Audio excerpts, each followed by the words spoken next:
Israeli forces enter the West Bank. Israel has undertaken a pretty large-scale operation. Palestinians say it's the largest-scale operation in the West Bank in 20 years, hitting several areas simultaneously. Plus, immigration is a hot-button issue in the American election. He's going to deport them. Yes, I am all for that. Absolutely. Get them out of here, and he can do it. He knows how. And later, an update from Kyiv, heavy rains and flooding in Asia, and Mpox devastates Africa's most vulnerable. Today is Wednesday, August 28th, and this is VOA's Flashpoint.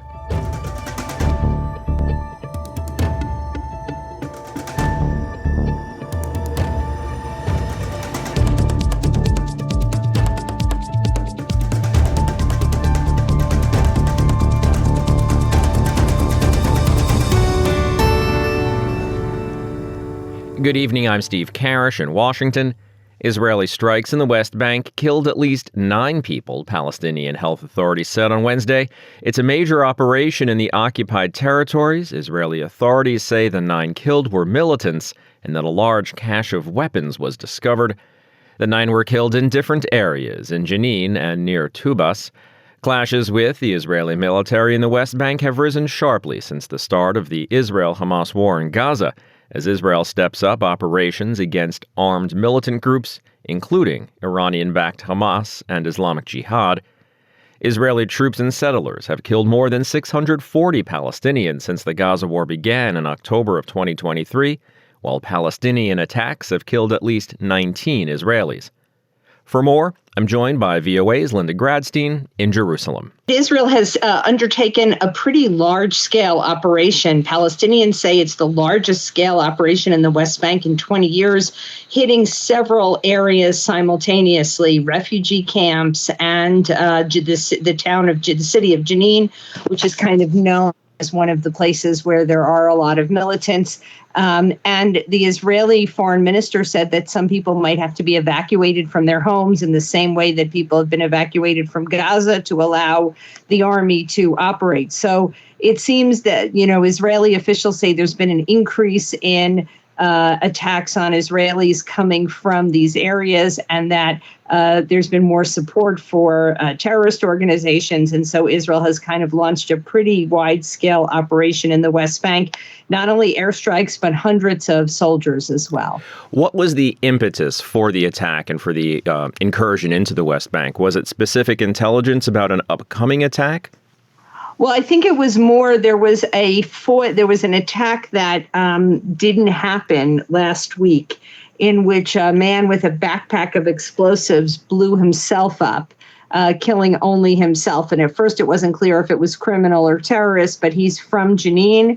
And apparently he was planning to go into a synagogue and blow himself up there. And what about the ongoing peace talks with Hamas in Gaza? Now, this is the West Bank. It's different, but will this have any effect on those negotiations? It's hard to tell. I don't think so. I don't think so, because had there been a lot of civilians killed in this operation, and if it continues, for several days, maybe. But the talks, they restarted in Doha in Qatar today, although not with such high level people, and there's still. It's still a problem in terms of trying to find a solution for the outstanding issues, which include whether or not there would be an Israeli presence on the border between Gaza and Egypt, what's called the Philadelphia corridor that we've spoken about several times. In other news, an Israeli hostage was freed. We talked about that on Tuesday's show. What's the reaction been in Israel? Well, there was a lot of happiness in Israel. He's a Bedouin man. He actually was, taken to the hospital. He's lost at least 40 pounds, but he's in good health.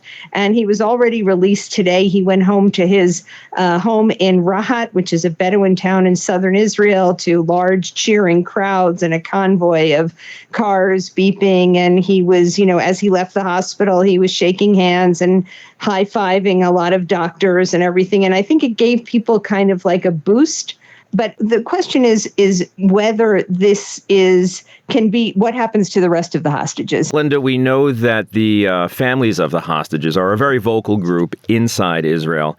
And clearly the release of this hostage the other day brings more visibility to them. What's their latest attempt to reach the Israeli government to make their position known?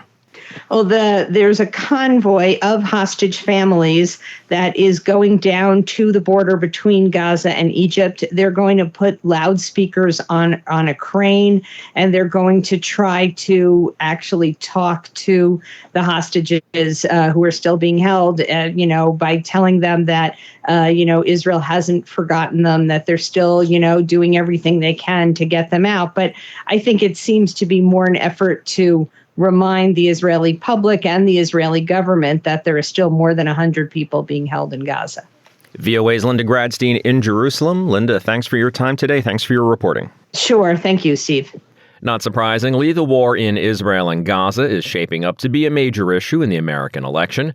White House officials say they're finalizing a Gaza ceasefire deal, but even if an agreement is reached, a future U.S. administration would still inherit the problem of managing tensions in the Middle East. VOA's White House bureau chief, Patsy Widakuswara, looks at a potential U.S. policy under Vice President Kamala Harris should she win the November election. Another deadly Israeli strike on another refugee camp in Gaza as negotiators strive to reach a ceasefire deal in return for the release of Israeli hostages held by Hamas. One of them was rescued on Tuesday. Israeli Prime Minister Benjamin Netanyahu. Welcome home, Farhan al-Qadi. I congratulate the Israeli army and Shin Bet on another successful rescue operation. We are working tirelessly to bring all our hostages back. That's a message Vice President Kamala Harris also underscored as she accepted her nomination as the Democratic Party's presidential nominee last week. President Biden and I are working to end this war such that Israel is secure, the hostages are released, the suffering in Gaza ends, and the Palestinian people can realize their right to dignity, security, freedom, and self-determination. Outside of her term as vice president, Harris has no foreign policy background. Her national security advisor is Philip Gordon, who served under Democratic presidents including Bill Clinton, Barack Obama, as well as Joe Biden. This signals a continuity with past Democratic administrations, including on military support for Israel, something her former national security advisor reaffirms. Hallie Soifer is now president of the Jewish Democratic Council of America. The vice president and the president have supported U.S. military assistance to Israel, not just per the existing agreement that we have with Israel, but also an increase this year because of their security needs. This despite demands from Arab and Muslim Americans, as well as progressive and young Democrats, for an embargo on arms sales to Israel. At the same time, Harris has expressed more sympathy towards Palestinian suffering than Biden has. Political analyst from Bar-Ilan University, Jonathan Renhold, via Zoom. We can't learn a lot from what she says, because what she says now is directed to winning an election and to keeping the Democratic Party together. And since the Democratic Party is divided between those who are more sympathetic to Israel and those who are more sympathetic to the Palestinians about evenly, she has to say basically platitudes. And that's what she's done. Compared to Biden, who often underscores he is a Zionist, Harris, the daughter of immigrants from Jamaica and India, may be more cognizant of views from the global South. Middle East expert Natasha Hall at the Center for Strategic and International Studies via Skype. She is aware of how the rest of the world may feel about the Middle East, about neocolonialism, neo-imperialism. And I really hope that she has the opportunity to bring those experiences to bear if she becomes the president, because that is the reality of what U.S. foreign policy needs to confront the challenges ahead, which are very different from the challenges of the past 3 decades. Should she win in November, Harris will inherit the challenges of her predecessors, including a protracted conflict in the Middle East. She will need to formulate her own foreign policy, a high-stakes, complex affair that juggles multiple interests. Patsy Widakuswara, VOA News, Washington. Along with the conflict in the Middle East, immigration is one of the top issues for American voters this November, and the difference in policy between the two presidential candidates is stark. VOA's senior Washington correspondent Carolyn Prosciutti begins our story at a dusty desert stop in Arizona. This was a gold mining town, the richest strike in the state of Arizona at the time. Now a ghost town. Yeah. Patty Burris lives here with Beano, her 38-year-old donkey. Come here, buddy. There you go. Burris says she's tired of undocumented migrants sneaking across her land from the Mexican border. Former President Donald Trump gets her vote. He's going to deport them. Yes, I am all for that. Absolutely. Get them out of here, and he can do it. He knows how. While president, Donald Trump ordered that a 740-kilometer wall be built at the U.S. southwestern border. On his first day in office, Joe Biden paused any new construction. They could have had it completed in 3 weeks. But Donald Trump returned to an Arizona border wall last Thursday, although the Washington Post reports this section he visited was built before he became president. Because there's never been a border in the whole world that's leaked like this border, with all those millions and millions of criminals coming through. Democratic voters at their convention say their party is more tolerant. Sandra Cano moved from Colombia to the U.S. as a teenager. Immigrants, we belong, the neighbors, we take care of each other. That's really what it's all about. If elected, Vice President Kamala Harris promises a path to citizenship and the return of a bipartisan immigration bill that died in Congress. The Border Patrol endorsed it. But Donald Trump believes a border deal would hurt his campaign. So he ordered his allies in Congress to kill the deal. Back at the ghost town. So Harris would not control the border as much as Don't believe a word she says. Where's she been in the last 4 years? Nobody stops by the old deserted town much anymore. Burris says she'd like to go back to the time when she saw more tourists come through than migrants. Carolyn Prosciutti, VOA News, Pierce, Arizona. In more immigration news, on Wednesday, Pope Francis strongly decried the treatment of migrants crossing the Mediterranean Sea to enter Europe, saying it's a grave sin not to offer aid to migrant vessels.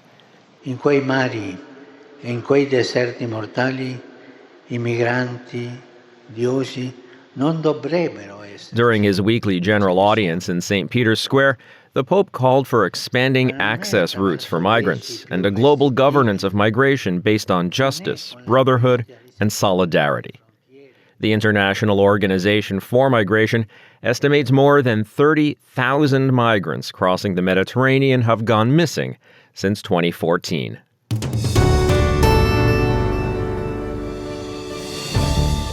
You're listening to Flashpoint from the Voice of America. I'm Steve Karish in Washington. Mpox is a growing problem in Africa, but the UN now warns there's a particularly high risk for those in refugee camps. That story in a moment. Time now for a look at the effects of Monday's massive air assault on Ukraine by Russia, as Ukrainians are working to get power, water, and transportation back online. Laisa Baklets has more. Checking generators and stocking up on fuel. Shelters like this one, called Points on Invincibility, are providing support in the wake of Russia's massive air attack. They are places for Ukrainians to power up and more. After the attack, power outages started at 9 a.m. Then the electricity appeared for 20 minutes. Now it's evening, but there is still no light. Many visited this Invincibility Center in the town of Hostomel in the Kyiv region. The light was turned off unexpectedly. People did not have time to prepare. Some came to us for hot water, some to work or charge gadgets.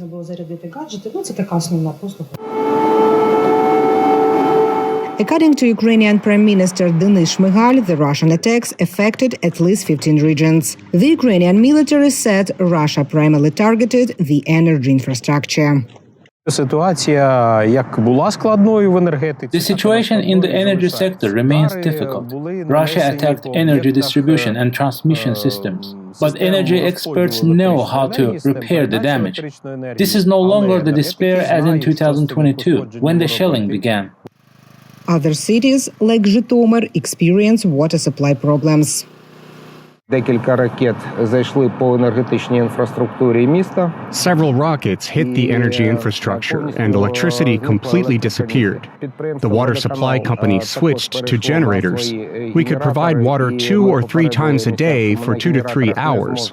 Now the situation has improved, but the amount of electricity is minimal. The Russian attack also caused train delays. We are currently working to ensure that trains, which are currently delayed by 5 to 7 hours, will go according to their schedule on their way back. But we already understand that at least 3 such trains will leave with a delay.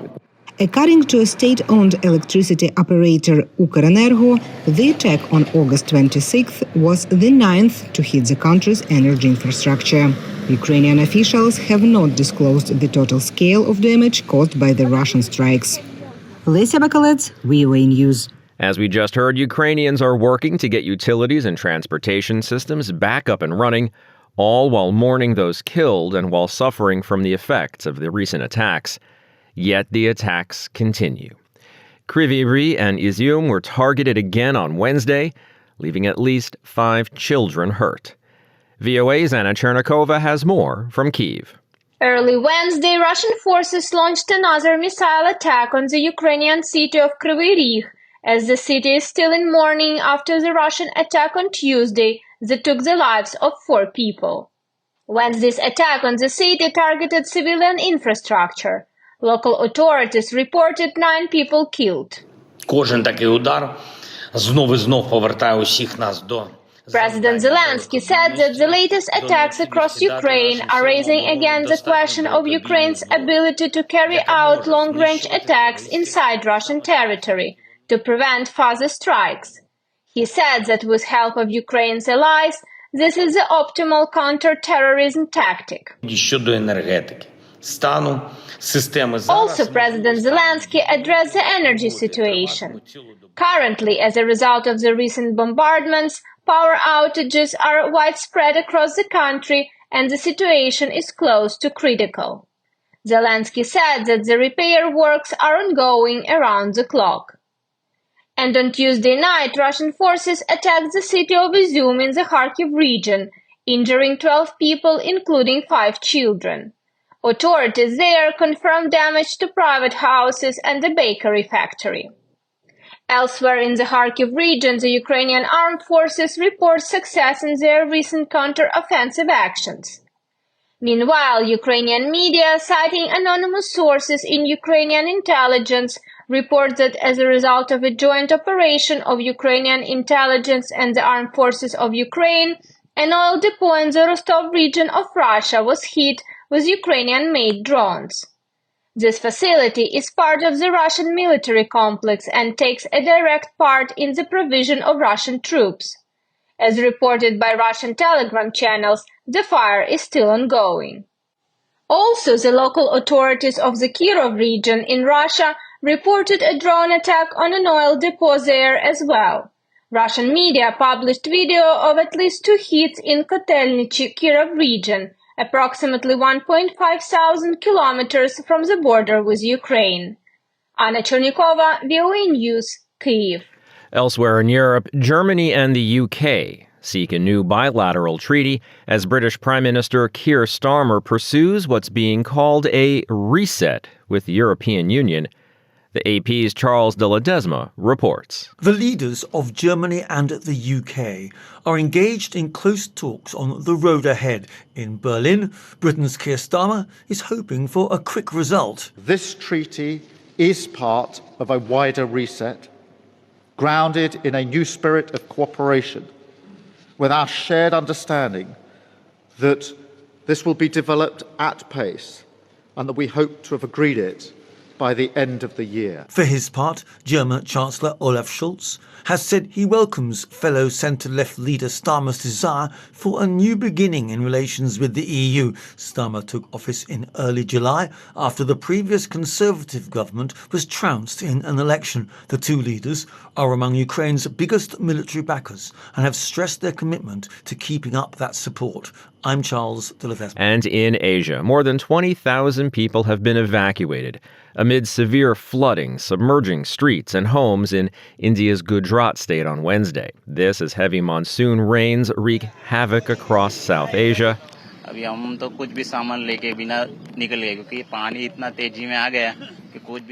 Raoji, a local resident, said the water came so suddenly that he and his family were unable to collect their belongings from their flooded home. Dozens have died and millions displaced in India and Bangladesh in recent days as devastating floods caused by monsoon rains continue to plague the region. Meanwhile, in Japan, the country is braced for Typhoon Shanshan, with heavy rains and strong winds expected to strike Kyushu Island in the country's southwest.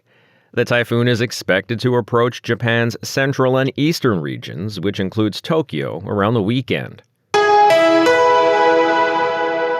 And finally today, UN agencies warn that refugees and displaced communities in the Democratic Republic of Congo and other African nations infected with Mpox are at particular risk of illness and death because of the conditions under which they're forced to live.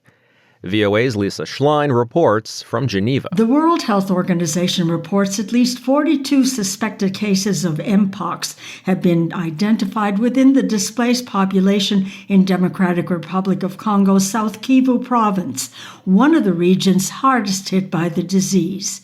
Confirmed and suspected cases of the new Clade 1b strain also have been recorded among refugee populations in the Republic of the Congo and Rwanda.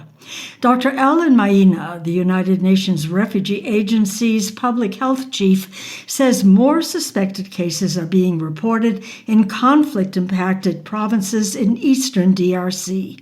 That region hosts the majority of the country's 7.3 million internally displaced people. He warns the virus threatens to worsen the plight of millions of people devastated by decades of conflict who have been forcibly uprooted from their homes and subjected to human rights abuses. He adds that people fleeing violence are unable to implement many of the Mpox prevention measures that could keep them healthy and save their lives. With this, we see that displaced families living in crowded schools, shelters and tents, and also in churches, and also in farmers' fields, and they have no space to isolate when they develop symptoms of the disease. UNHCR staff have found in some afflicted individuals trying diligently to follow preventive measures and protect their communities, including by sleeping outside. Today, the World Health Organization reported more than 18,000 suspected and confirmed cases of Mpox, with 615 deaths in the Democratic Republic of Congo so far this year. It says more than 220 cases of the new strain Clade 1b have been found in the DRC's neighbors. WHO spokesperson Dr. Margaret Harris says the disease is spreading quickly, noting that 5,400 suspected cases have been recorded in North and South Kivu as of August. She says refugees and displaced people are at particular risk. Just heard about the description of the conditions under which people are living and have arrived in very, already very stressed, hungry, terrified, displaced. So that gives there's an immunological deficit. There's an immunological weakness, which makes them more likely to become more ill with anything they get, including Mpox. Mpox is spread through close physical contact. Harris says this makes children particularly vulnerable as the disease spreads easily through skin-to-skin contact. She says children who have close physical contact with an infected adult relative cannot fight off the virus because of weaker immune systems. Lisa Schlein for VOA News, Geneva. And that's going to wrap it up for us today. There is more VOA coverage 24 hours a day on our website, voanews.com, and across our social media platforms. On behalf of everyone here at VOA, thanks for listening. Until tomorrow, I'm Steve Karish.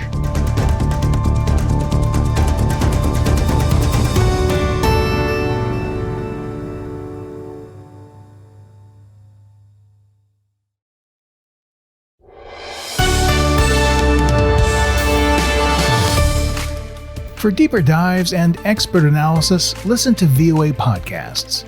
Issues in the News explores the biggest stories every weekend, while International Edition keeps you informed every weekday. Plus, with the 5-minute newscast at the top of every hour, you're always up to date.